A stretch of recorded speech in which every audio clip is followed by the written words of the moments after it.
Hi hello friends, ಎಲ್ರಿಗೂ Sapna vlogs and kitchen ಚಾನಲ್ಗೆ ಸ್ವಾಗತ. ಎಲ್ರಿಗೂ ಗುಡ್ ಮಾರ್ನಿಂಗ್, ಶುಭೋದಯ. ಎಲ್ಲರೂ ಹೆಂಗಿದ್ದೀರಾ, ಚೆನ್ನಾಗಿದ್ದೀರಾ ಅಂತ ಅಂದ್ಕೊಂಡು ಇವತ್ತಿನ ವೀಡಿಯೋನ ಸ್ಟಾರ್ಟ್ ಮಾಡ್ತಿದ್ದೀನಿ. ಇವತ್ತಿನ ವೀಡಿಯೋದಲ್ಲಿ ಬಂದುಬಿಟ್ಟು ಹೆಸರು ಕಾಳು ದೋಸೆ ಮಾಡೋದು ಹೇಗೆ ಅಂತ ಹೇಳ್ಕೊಡ್ತೀನಿ. ಆಲ್ಮೋಸ್ಟ್ ಅಲ್ಲಿ ಎಲ್ಲರೂ ಕೂಡ ಮಾಡಿರ್ತಾರೆ. ರವೆ ದೋಸೆ, ಅಕ್ಕಿ ದೋಸೆ, ಹೆಸರು ಕಾಳು ದೋಸೆ ಕೂಡ ಎಲ್ಲರ ಮನೆಯಲ್ಲೂ ಮಾಡ್ತಾರೆ. ಬಟ್ ನಾನು ಮಾಡೋ ಸ್ಟೈಲಲ್ಲಿ ಹೆಸರು ಕಾಳು ದೋಸೆನ ಹೇಗೆ ಮಾಡ್ತೀನಿ ಅಂತ ತೋರಿಸ್ಕೊಡ್ತೀನಿ. ನಾವು ಅಕ್ಕಿ ದೋಸೆ, ರವೆ ದೋಸೆ ತಿಂದಾಗ ಎಷ್ಟು ಟೇಸ್ಟು ಚೆನ್ನಾಗಿರುತ್ತಲ್ವ, ಇದೊಂದು ಒಂಥರ ಡಿಫ್ರೆಂಟ್ ಸ್ಟೈಲಲ್ಲಿ ಚೆನ್ನಾಗಿರುತ್ತೆ. ಟೇಸ್ಟು ಹೆಲ್ದಿಯಾಗಿ ಕೂಡ ಇರುತ್ತೆ. ಹೆಸ್ರು ಕಾಳು ಹಾಕಿರೋದ್ರಿಂದ ಹೆಲ್ದಿಯಾಗಿ ಕೂಡ ಇರುತ್ತೆ.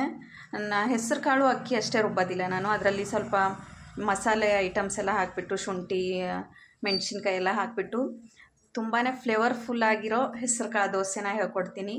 ಬನ್ನಿ ಹೇಗೆ ಮಾಡೋದು, ಅದಕ್ಕೆ ಏನೇನೆಲ್ಲ ರೆಡಿ ಮಾಡ್ಕೊಂಡಿದ್ದೀನಿ ಅಂತ ನೋಡ್ಕೊಂಡು ಬರೋಣ. ನೋಡ್ಬೋದು ಫ್ರೆಂಡ್ಸ್, ಹೆಸ್ರು ಕಾಳು ದೋಸೆ ಮಾಡೋದಕ್ಕೆ ಸ್ವಲ್ಪ ಹೆಸ್ರು ಕಾಳನ್ನ ಓವರ್ನೈಟ್ ಇವಾಗ ಒಂದು 2 ಗಂಟೆ ಆಗಿದೆ. ಓವರ್ನೈಟ್ ನೆನೆಸಿಟ್ಬಿಟ್ರೆ ಫುಲ್ಲು ನೆಂದುಬಿಡುತ್ತೆ. ಹೆಸ್ರು ಕಾಳನ್ನ ನೆನೆಸಿದ್ದೀನಿ, ಮತ್ತು ಸ್ವಲ್ಪ ಅಕ್ಕಿನ ನೆನೆಸಿದ್ದೀನಿ. ಇದನ್ನು ಓವರ್ನೈಟು ನೆನೆಸಿಟ್ಬಿಡ್ತೀನಿ ನಾನು. ಹೆಸ್ರು ಕಾಳು ದೋಸೆ ಮಾಡೋದಕ್ಕೆ ಅಕ್ಕಿ ಮತ್ತು ಹೆಸ್ರು ಕಾಳನ್ನ ನೆನೆಸ್ಬಿಟ್ಟಿಟ್ಟಿದ್ದೆ ನಾನು. ಎರಡೂ ಕೂಡ ಚೆನ್ನಾಗಿ ನೆಂದಿದೆ, ನೀರೆಲ್ಲ ತೆಗ್ದಿದ್ದೀನಿ. ಇವಾಗ ಇದನ್ನು ಮಿಕ್ಸಿಲಿ ಹಾಕ್ಕೊಂಡು ದೋಸೆ ಹಿಟ್ಟಿನ ಅದಕ್ಕೆ ಗ್ರೈಂಡ್ ಮಾಡ್ಕೋಬೇಕು ನಾವು. ನೋಡ್ಬೋದು ಫ್ರೆಂಡ್ಸ್, ಹೆಸ್ರು ಕಾಳು ದೋಸೆ ಮಾಡೋದಕ್ಕೆ ಫಸ್ಟು ಒಂದು ಮಿಕ್ಸರ್ ಗ್ರೈಂಡರ್ನ ತಗೊಂಡು ಅದಕ್ಕೆ ನೆನೆಸಿಟ್ಕೊಂಡಿರೋ ಹೆಸರು ಬೇಳೆನ ಹಾಕ್ಕೊಂಡ್ಬಿಡೋಣ. ಹೆಸ್ರು ಕಾಳು ಅದನ್ನು ಹಾಕ್ಕೊಂಡ್ಬಿಡ್ತೀನಿ.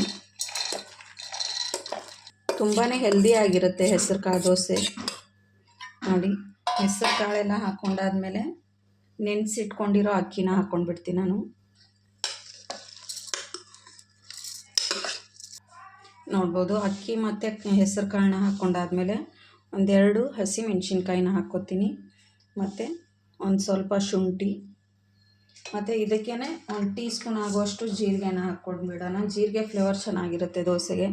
ನೋಡಿ, 1 ಟೀ ಸ್ಪೂನ್ ಆಗುವಷ್ಟು ಜೀರಿಗೆನ ಹಾಕ್ಕೊಂಡು ಇದಕ್ಕೆ ನೈಸ್ ಪೇಸ್ಟ್ ರೀತಿ ದೋಸೆ ಹಿಟ್ಟಿನ ಅದಕ್ಕೆ ಗ್ರೈಂಡ್ ಮಾಡ್ಕೊಂಡು ಬರಬೇಕು. ಫಸ್ಟು ನೀರು ಹಾಕ್ಕೊಳ್ದೇ ಗ್ರೈಂಡ್ ಮಾಡ್ಕೊತೀನಿ ನಾನು. ನೋಡ್ಬೋದು, ಫಸ್ಟು ನೀರು ಹಾಕ್ದೇ ಈ ರೀತಿ ಗ್ರೈಂಡ್ ಮಾಡ್ಕೊಂಡಾದ್ಮೇಲೆ ನಮಗೆ ಎಷ್ಟು ಬೇಕಾಗುತ್ತೋ ಅಷ್ಟು ನೀರನ್ನ ಹಾಕ್ಕೊಂಡು ಸ್ಮೂತ್ ದೋಸೆ ಹಿಟ್ಟಿನ ಅದಕ್ಕೆ ಪೇಸ್ಟ್ ರೀತಿ ಗ್ರೈಂಡ್ ಮಾಡ್ಕೊಂಡು ಬಂದುಬಿಡೋಣ. ನೋಡ್ಬೋದು, ಈ ರೀತಿ ಫುಲ್ಲು ಗ್ರೈಂಡ್ ಮಾಡಿದ್ದಾದಮೇಲೆ ಇದಕ್ಕೆ ಒಂದು ಚಿಕ್ಕ ಕಪ್ಪಿಂದ 1 ಕಪ್ ಆಗುವಷ್ಟು ಮೊಸರು ಹಾಕ್ಕೋತೀನಿ ನಾನು. ನೋಡ್ಬೋದು, ಮೊಸರು ಹಾಕ್ಕೊಂಡು ಗ್ರೈಂಡ್ ಮಾಡ್ಕೊಂಡಾದ್ಮೇಲೆ ನಮ್ಮ ಹೆಸ್ರು ಕಾಳು ದೋಸೆ ಹಿಟ್ಟು ರೆಡಿಯಾಗಿದೆ. ನೋಡ್ಬೋದು, ಇದನ್ನು ಇವಾಗ ಒಂದು ಬೌಲ್ಗೆ ಟ್ರಾನ್ಸ್ಫರ್ ಮಾಡ್ಕೊಂಡು ಬಿಡೋಣ.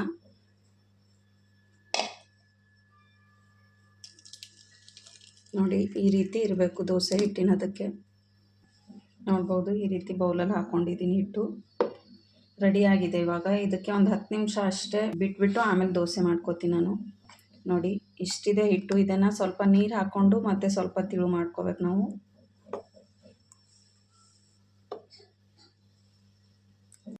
ನೋಡ್ಬೋದು ಫ್ರೆಂಡ್ಸ್, ಒಂದು 10 ನಿಮಿಷ ಹಾಗೆ ಇಟ್ಕೊಂಡಿದ್ದೆ ನಾನು. ಒಂದು ಪ್ಲೇಟ್ನ ಮುಚ್ಕೊಂಡ್ಬಿಟ್ಟು ರೆಡಿಯಾಗಿದೆ ಇದು ಹಿಟ್ಟು. ಇದಕ್ಕೆ ಸ್ವಲ್ಪ ರುಚಿಗೆ ತಕ್ಕಷ್ಟು ಉಪ್ಪು ಹಾಕ್ಕೊಂಡ್ಬಿಡೋಣ. ಉಪ್ಪು ಹಾಕ್ಕೊಳ್ದೇ ಗ್ರೈಂಡ್ ಮಾಡಿರ್ತೀವಿ ನಾವು, ಈ ಟೈಮಲ್ಲಿ ಉಪ್ಪು ಹಾಕ್ಕೋಬೇಕು.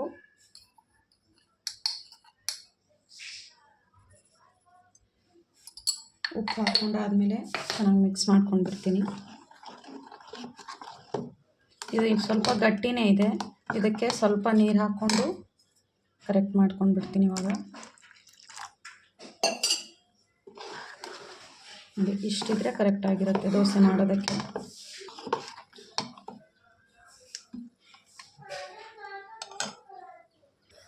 ನೋಡ್ಬೋದು, ಇದಕ್ಕೆ ಲಾಸ್ಟಲ್ಲಿ ಸ್ವಲ್ಪ ಈನೋನ ಹಾಕ್ಕೊತೀನಿ ನಾನು. ಈನೋನ ಹಾಕ್ಕೊಂಡು ಮಾಡಿದ್ರೆ ಚೆನ್ನಾಗಿ ಬರುತ್ತೆ ದೋಸೆ, ಎಲ್ಲೂ ಕೂಡ ಅಂಟೋದಿಲ್ಲ. ಈನೋನ ಹಾಕ್ಕೊಂಡು ಚೆನ್ನಾಗಿ ಮಿಕ್ಸ್ ಮಾಡ್ಕೊಂಡ್ಬಿಟ್ರೆ ನೋಡಿ, ದೋಸೆ ಮಾಡೋದಕ್ಕೆ ರೆಡಿಯಾಗಿದೆ ಹಿಟ್ಟು. ಇವಾಗ ನೋಡ್ಬೋದು, ಇವಾಗ ದೋಸೆ ಮಾಡ್ಕೊಳ್ಳೋದಕ್ಕೆ ಫಸ್ಟು ಈ ರೀತಿ ಒಂದು ಪ್ಯಾನನ್ನು ಇಟ್ಕೊಂಡ್ಬಿಟ್ಟು ಅದಕ್ಕೆ ಸ್ವಲ್ಪ ಎಣ್ಣೆ ಸ್ಪ್ರೆಡ್ ಮಾಡ್ಕೊಂಡು ಬಿಡ್ಬೇಕು ನಾವು. ನೋಡಿ, ನಾನು ಈ ರೀತಿ ಈರುಳ್ಳಿನ ತಗೊಂಡಿದ್ದೀನಿ. ಎಲ್ಲ ಕಡೆಯೂ ಎಣ್ಣೆ ಸ್ಪ್ರೆಡ್ ಮಾಡ್ಕೊಂಡು ಬಿಡೋಣ.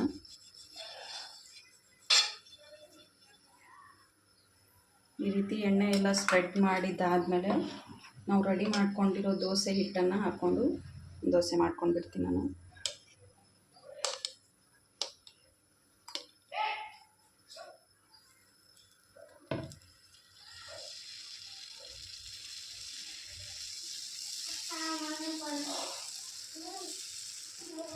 ನಮಗೆ ಕ್ರಿಸ್ಪಿಯಾಗಿ ತಿಳುವಾಗಿ ಬೇಕು ಅಂದರೆ ಸ್ವಲ್ಪ ಹಿಟ್ಟನ್ನು ಚೆನ್ನಾಗಿ ಸ್ಪ್ರೆಡ್ ಮಾಡ್ಕೋಬೇಕು. ನೋಡಿ ಈ ರೀತಿ ಸ್ಪ್ರೆಡ್ ಮಾಡಿದ್ದಾದಮೇಲೆ ಮೇಲಿಂದ ಕೂಡ ಸ್ವಲ್ಪ ಎಣ್ಣೆ ಹಾಕ್ಕೋತೀನಿ. ನಿಮ್ಗೆ ಎಣ್ಣೆ ಬೇಡ ಅಂದರೆ ತುಪ್ಪ ಕೂಡ ಹಾಕ್ಕೊಂಡು ಮಾಡ್ಕೋಬೋದು.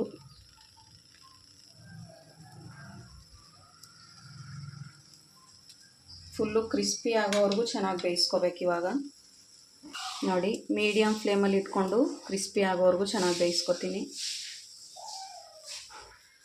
ನೋಡ್ಬೋದು ಒಂದು ಸೈಡ್ ಚೆನ್ನಾಗಿ ಬೆಂದಾದ್ಮೇಲೆ ತಿರುಗಿಸ್ಕೊಂಡು ಹಾಕ್ಕೋಬೇಕು. ನಮಗೂ ಈ ದೋಸೆನ ಕ್ರಿಸ್ಪಿಯಾಗಿ ಮಾಡ್ಕೊಂಡ್ರೇ ಚೆನ್ನಾಗಿರುತ್ತೆ ಟೇಸ್ಟು.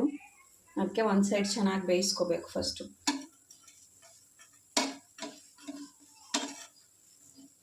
ಎಲ್ಲೂ ಕೂಡ ಅಂಟೋದಿಲ್ಲ, ಚೆನ್ನಾಗಿ ಬರುತ್ತೆ. ನೋಡ್ಬೋದು ಈ ರೀತಿ ಸ್ವಲ್ಪ ಇದು ಮಾಡಿದ್ರೇ ಬಂದುಬಿಡುತ್ತೆ ದೋಸೆ. ನೋಡಿ ಬಟ್ ಕ್ರಿಸ್ಪಿಯಾಗಿ ಬೇಯಿಸ್ಕೋಬೇಕಂತ ಸ್ವಲ್ಪ ಮೀಡಿಯಮ್ ಫ್ಲೇಮಲ್ಲಿ ಇಟ್ಕೊಂಡು ಜಾಸ್ತಿ ಹೊತ್ತು ಬೇಯಿಸ್ಕೊಂಡ್ರೆ ಕ್ರಿಸ್ಪಿಯಾಗಿ ಬಂದುಬಿಡುತ್ತೆ. ನಾನು ದೋಸೆನ ಎರಡೂ ಕಡೆನೂ ಬೇಯಿಸ್ಕೊತೀನಿ. ಒಂದೇ ಕಡೆ ಚೆನ್ನಾಗಿ ಬೇಯಿಸ್ಕೊಂಡ್ರೆ ಕೂಡ ಕ್ರಿಸ್ಪಿ ಆಗಿಬಿಡುತ್ತೆ ದೋಸೆ.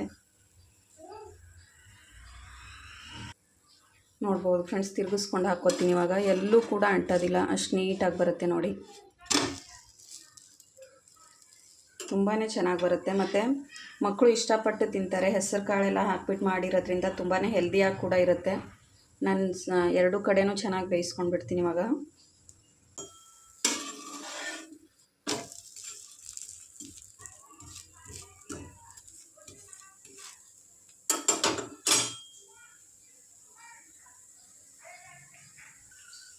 ನೋಡ್ಬೋದು ಫ್ರೆಂಡ್ಸ್, ರೆಡಿ ಆಗಿದೆ ಇವಾಗ ಈ ದೋಸೆ. ನೋಡಿ ಕಲರ್ ಕೂಡ ಎಷ್ಟು ಚೆನ್ನಾಗಿ ಬಂದಿದೆ ಅಂತ. ಈ ರೀತಿ ವೆರೈಟಿ ದೋಸೆನ ಮಾಡಿಕೊಟ್ರೆ ಮಕ್ಕಳು ತುಂಬ ಇಷ್ಟಪಟ್ಟು ತಿಂತಾರೆ.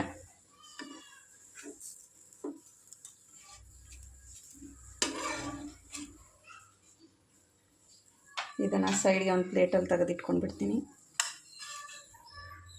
ನೋಡ್ಬೋದು ಕಲರ್ ಕೂಡ ಎಷ್ಟು ಚೆನ್ನಾಗಿ ಬಂದಿದೆ. ನೋಡಿ ಹೆಸರು ಕಾಳಿಂದ ಮಾಡಿರೋದು ದೋಸೆ ಅಂತ ಯಾರೂ ಕೂಡ ಹೇಳೋದಿಲ್ಲ, ಅಷ್ಟು ಚೆನ್ನಾಗಿರುತ್ತೆ ಟೇಸ್ಟು ಕೂಡ. ಮತ್ತು ಮೆಣಸಿನ್ಕಾಯಿ, ಶುಂಠಿ, ಜೀರಿಗೆ ಕೂಡ ಹಾಕಿದ್ದೀವಿ ನಾವು. ಹಿಟ್ಟು ಗ್ರೈಂಡ್ ಮಾಡ್ಕೋಬೇಕಾದ್ರೆ ಜೀರಿಗೆ ಫ್ಲೇವರ್ ಕೂಡ ಇರುತ್ತೆ, ಟೇಸ್ಟು ಕೂಡ ಸಖತ್ತಾಗಿರುತ್ತೆ. ಇದೇ ರೀತಿ ಇನ್ನೊಂದು ದೋಸೆನ ಮಾಡ್ಕೊಂಡು ಬಿಡ್ತೀನಿ ನಾನು.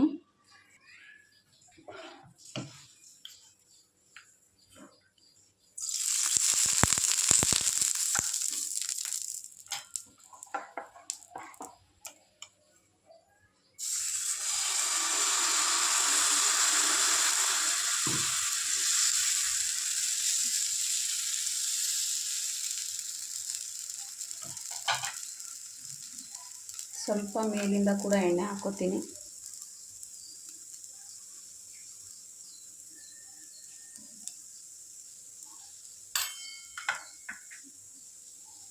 ಇದು ಕೂಡ ಎರಡು ಕಡೆನೂ ಬೇಯಿಸ್ಕೊಂಡು ಬಿಡ್ತೀನಿ ನಾನು. ನೋಡ್ಬೋದು ಫ್ರೆಂಡ್ಸ್, ಈ ದೋಸೆ ಕೂಡ ರೆಡಿಯಾಗಿದೆ. ನೋಡಿ ಎಷ್ಟು ಈಸಿಯಾಗಿ ಬಂದುಬಿಡುತ್ತೆ ಅಂತ.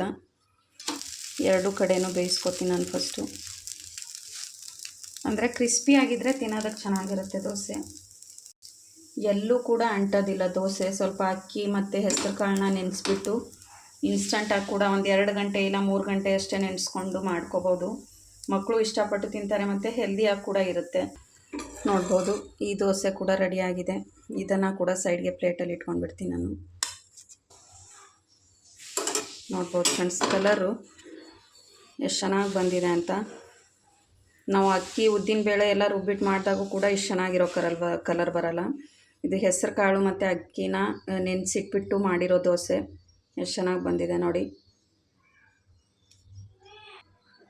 ನೋಡ್ಬೋದು ಹೆಸರು ಕಾಳು ದೋಸೆನ ಸ್ವಲ್ಪ ಚಟ್ನಿ ಮತ್ತು ಮೊಸರು ಜೊತೆ ತಿಂದರೆ ಸೂಪರ್ ಕಾಂಬಿನೇಷನ್ ಅಂತಲೇ ಹೇಳ್ಬೋದು. ತುಂಬಾ ಚೆನ್ನಾಗಿ ಬಂದಿದೆ. ನೋಡಿದ್ರಲ್ಲ ಫ್ರೆಂಡ್ಸ್, ಹೆಸರು ಕಾಳು ದೋಸೆ ತುಂಬಾ ಚೆನ್ನಾಗಿ ಬಂದಿದೆ. ಶುಂಠಿ, ಮೆಣಸಿನ್ಕಾಯಿ ಮತ್ತು ಜೀರಿಗೆ ಎಲ್ಲ ಹಾಕಿರೋದ್ರಿಂದ ಫ್ಲೇವರ್ ಕೂಡ ತುಂಬಾ ಚೆನ್ನಾಗಿದೆ. ಈ ಹೆಸರು ಕಾಳು ದೋಸೆ ರೆಸಿಪಿ ನಿಮ್ಗೆ ಇಷ್ಟ ಆಗಿದ್ದರೆ ಒಂದು ಲೈಕ್ ಮಾಡಿ, ಶೇರ್ ಮಾಡಿ, ಕಮೆಂಟ್ ಮಾಡಿ. ಹಾಗೂ ಯಾರಾದರೂ ಹೊಸದಾಗಿ ನೋಡ್ತಿದ್ದೀರಾ ಅಂದರೆ ಸಪ್ನಾ ಬ್ಲಾಗ್ಸ್ ಆ್ಯಂಡ್ ಕಿಚನ್ ಚಾನಲ್ನ ಸಬ್ಸ್ಕ್ರೈಬ್ ಮಾಡ್ಕೊಂಡು ನೋಡಿ.